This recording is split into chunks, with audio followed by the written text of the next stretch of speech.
Okay, so I've seen a lot of ALU designs out there on the internet that are relatively functional, but oftentimes quite bulky and difficult to build, or maybe easy to build. But they take up a lot of space because there's usually sections that are designated to do certain functions, and then they're all just kind of split apart and then put together for the final result. And not that there's anything wrong with something like that. I just find that if you can keep things small, it's usually better. Just in terms of space and in terms of resources needed. So I figured, just for the benefit of all you Redstone computer enthusiasts, I would show off a ALU design that I made quite a while ago, and I've been using in all my designs ever since, just because it's extremely small and easy to build and easy to use. And yeah, I figured I'd just show it off for you guys, maybe do a quick tutorial so that you guys can start building these things for yourself and implementing them in your own computer. So if you couldn't tell by the way I was circling around this thing, this is the ALU design itself. As you can see, this is an 8-bit 12-function ALU, but it is extremely small. And depending on how many functions you want, it can get smaller. And of course, because each bit is self-contained, it can be stacked as many bits out as you'd like. You can do 16 bits, you can do 64 bits. It really doesn't matter. Just keep in mind, the more bits you do, the longer it'll take to actually perform carries, and the slower it becomes. I usually find 8-bit is a nice balance. As far as its functionality is concerned, there are two phases to it. The first phase can do up to four basic functions.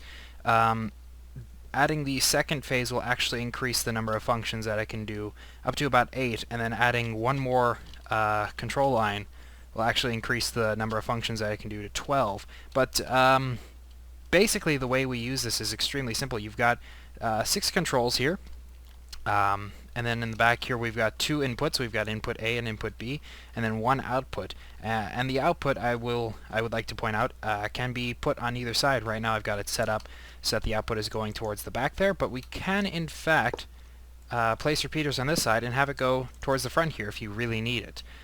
But anyway, as far as how it all works, these 6 functions, or these 6 controls, are pretty self-explanatory. So in the main part here we've got these 3 controls, which this enables the AND output, this enables the exclusive OR output, and this enables the SUM output. And it is with combinations of these 3 that allow us to get different functions. So with just, we can do addition, we can do ANDing, we can do exclusive ORing, or we can do ORing, which is just ANDing and exclusive ORing, or ANDing and exclusive ORing together to make ORing. As for the other controllers on the secondary part, this one is actually enabling shift right, which will take the input on the A input and shift it 1 bit to the right, basically. You can do bit shifting to the left. You basically just take the same value and you put it in both inputs and add it together, and it will shift it to the left by 1 position.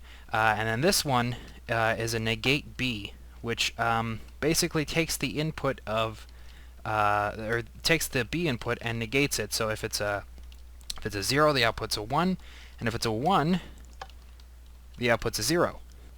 And then finally over here we just have a method of injecting a carry. So by turning that on, you actually introduce, if I were to go ahead and turn the SUM output on, we actually induce a 1 in the circuit right off the bat, and of course if I turn that off, that's no longer the case. So that's just a means of carrying in if you have a register that keeps track of flags, or you want to increment or decrement or subtraction, or even if you have multiple cores and you maybe want to string them together or something.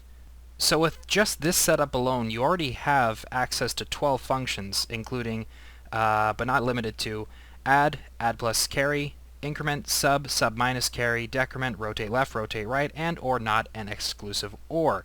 And of course the nice thing about this is it can be added onto. I designed it in such a way that you can in fact add modules to the output or to the inputs here, so you can add other functions if need be. And just to prove to you that this all does in fact work, I went ahead and I inputted the first 4 possible combinations on the inputs here, just going through the binary sequence on the first 4 pairs of inputs on the ALU. And so if I were to go ahead and turn on the AND output, you'll notice that the only output that actually has a 1 on the output is the one where the 2 inputs are 1. If I were to go ahead and turn on the exclusive OR output, you'll notice that the only 2 outputs that have a 1 are the ones that have a 1 or a 0. Or, excuse me, a 1 and a 0. So a 1 on one of the 2, but not both, basically. And then, of course, turning the exclusive OR and AND on together essentially makes an OR. So now if any of the inputs are on, the output is on. The only one that's off is the one with the 2 inputs that are 0. And then, of course, if we were to go ahead and add these together, with the sum output, that is, it does just that, and it even takes into account carry. So if we were to actually run through this, 0 plus 0 is 0, 0 plus 1 is 1, 1 plus 0 is 1, and then 1 plus 1 is 0, carry the 1. So this does do addition, and it does take into account carrying, and then, of course, we can even introduce a carry in, which will change the result. So now that was once 0, now it's a 1. And then, of course, if we were to actually, just for the sake of it, put another 1 on there, you'll notice it will carry. If we were to do a rotate right, you'll notice that the bits on the A here are actually shifted over to the right by 1 slot, that is. And then negating B, and if we were to go ahead and just run the exclusive OR here, we'll take B and negate it, and of course OR it. So if we were to go ahead and turn this off, you'll notice that the output is a exact inverse of the B input here. Of course, negating the B input and reading the exclusive OR output will, so long as you have nothing on the B input, in fact negate the A input as well. So that just helps if you only have single operand functions that read from 1 register and not 2. Okay, so enough rambling from me. Let's crack on with the tutorial, shall we? So the first thing we need to do is we need to start off by building ourselves a adder circuit. So this whole ALU design revolves around an adder circuit designed and built by Amorth. I believe I'm pronouncing that correctly. I'm not sure. I'll have a link in the description as well as an annotation leading to his video if you want to pause this video and check that out real quick, because it is his adder that we're going to be building the ALU around. So now that you've gone and built the adder, it doesn't really matter how many sections of this you built. We're basically just going to be working on one and stacking it as we need it. But now that you've got the adder, we need to modify it to suit our needs. So the first thing we need to do is we need to tap a couple outputs. So the first output we're going to tap is the SUM output, which is the output of the full adder circuit. So that takes into account the A, B, and the carry. So all we're going to do is we're just going to come to the front here.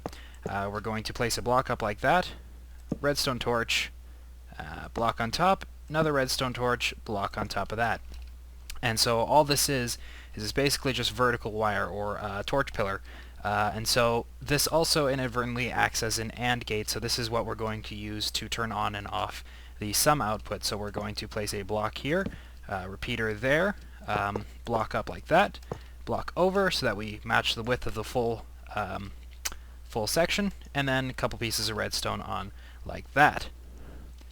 Next up comes the exclusive OR output, and that's fairly straightforward. We've already got the exclusive OR output coming out here and going into here, and it's already been inverted by this first torch, so all we have to do is then place a block on top of that, torch there, block there, and then this becomes our next torch tower, which is directly connected to the exclusive OR output. So all we need to do is make an AND gate out of this. So we basically place a upside down half slab like that right there, repeater there, block up like that, and over there as well, and then redstone dust on top of that.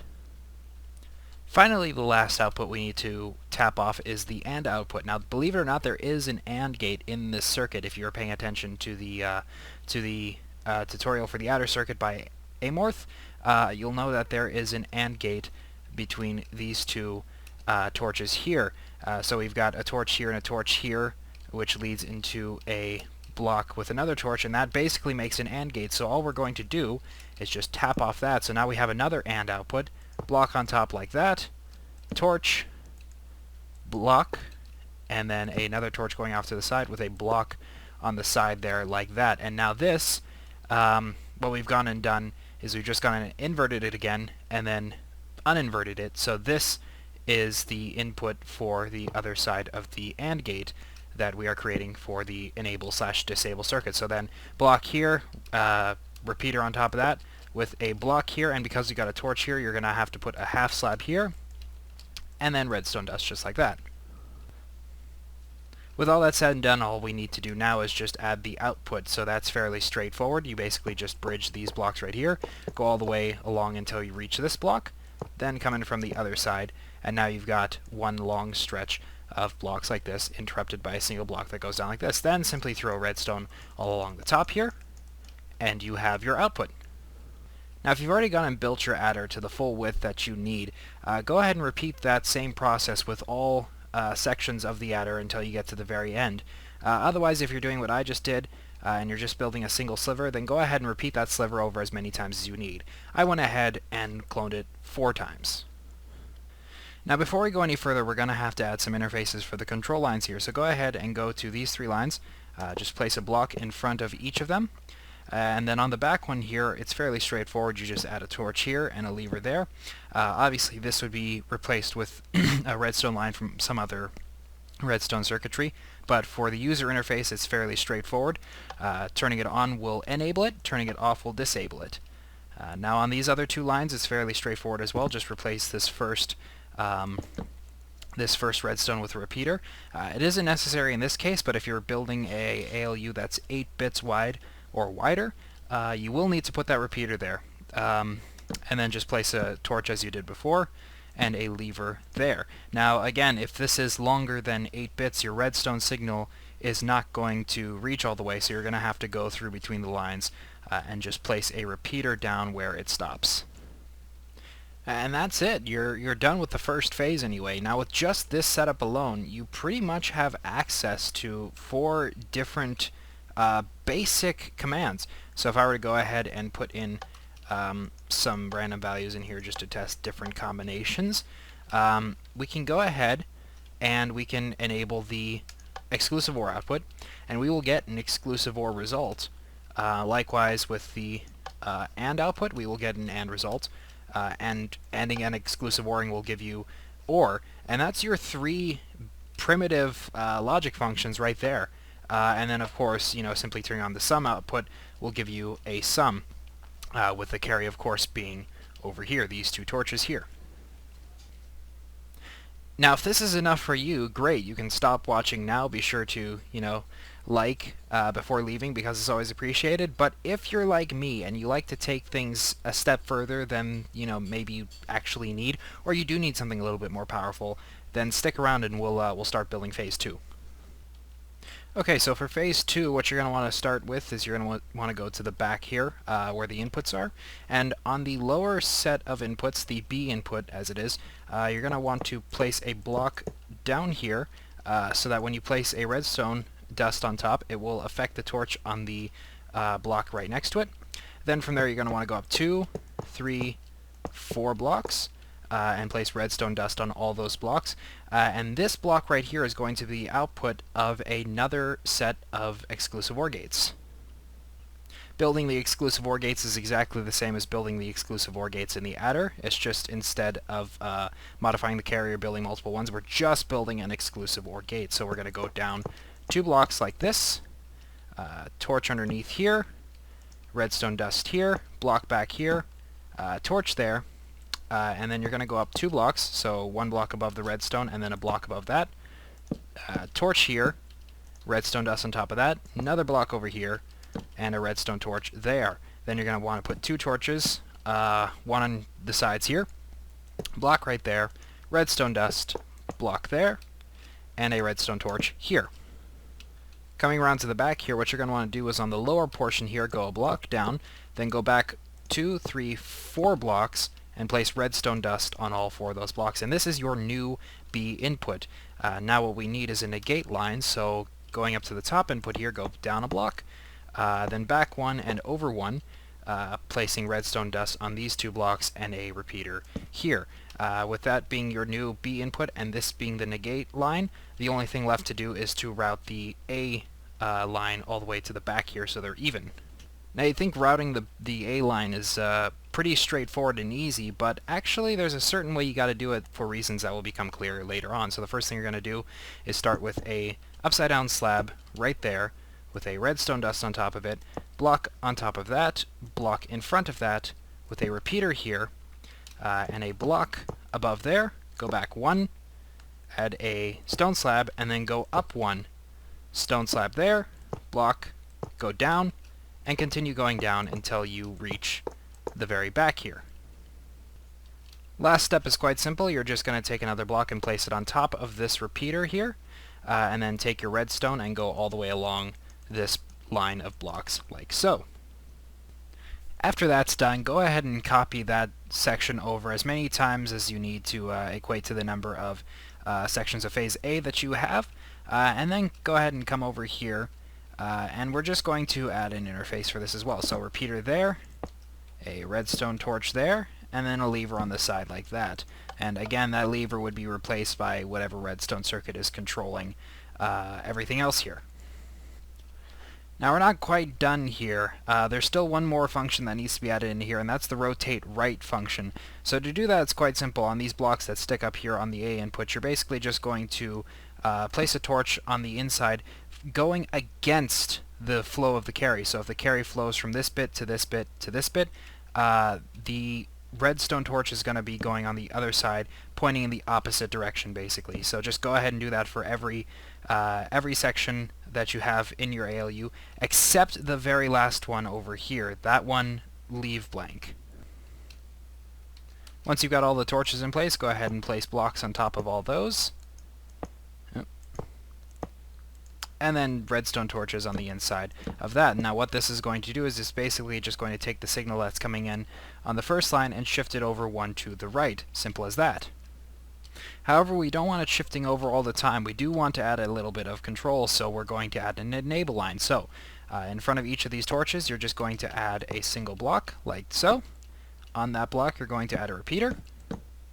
And then behind those repeaters and above this redstone line, you're going to add a line like so. And this is going to be the disable line for the rotate right.